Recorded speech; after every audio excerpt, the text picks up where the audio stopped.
नमस्कार दर्शक बंधु, आपण मानकु ओडिशार पर्वपर्वाणी पार्ट 2 को बहुत बहुत स्वागत। आज आमर प्रथम प्रश्न हेउछि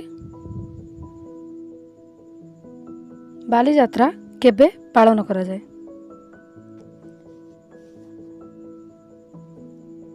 उत्तर कार्तिक मास। तृतीय प्रश्न दीपावली केबे पालन करा जाय? उत्तर कार्तिक मास। तृतीय प्रश्न मार्गशीर मास गुरुवार रे केउ देवी को पूजा करा जाए?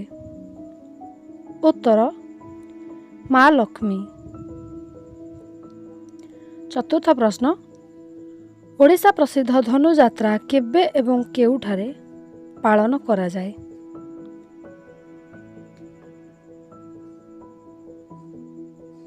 उत्तर पौष मास बरगड़ जिले में धनुयात्रा धूमधाम रे पालन करा जाए। पंचम प्रश्न देवी सरस्वती को केउ मासरे पूजा करा जाए?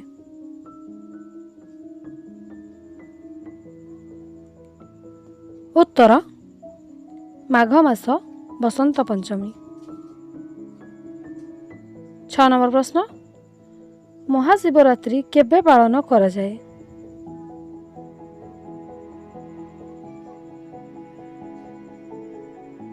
फाल्गुन मास महादेव को पूजा करा जाए। सप्तम प्रश्न दोल पूर्णिमा केउ मासरे पड़ी थाए?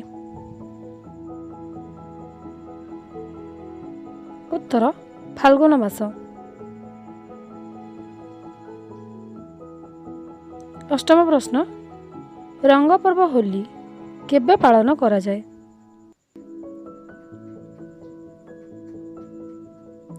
उत्तर फाल्गुन मास।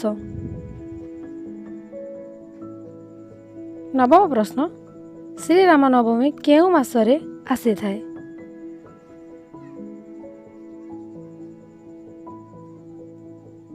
उत्तर चैत्र मासरे। आपण माने वीडियो देखिथिबारु बहुत बहुत धन्यवाद।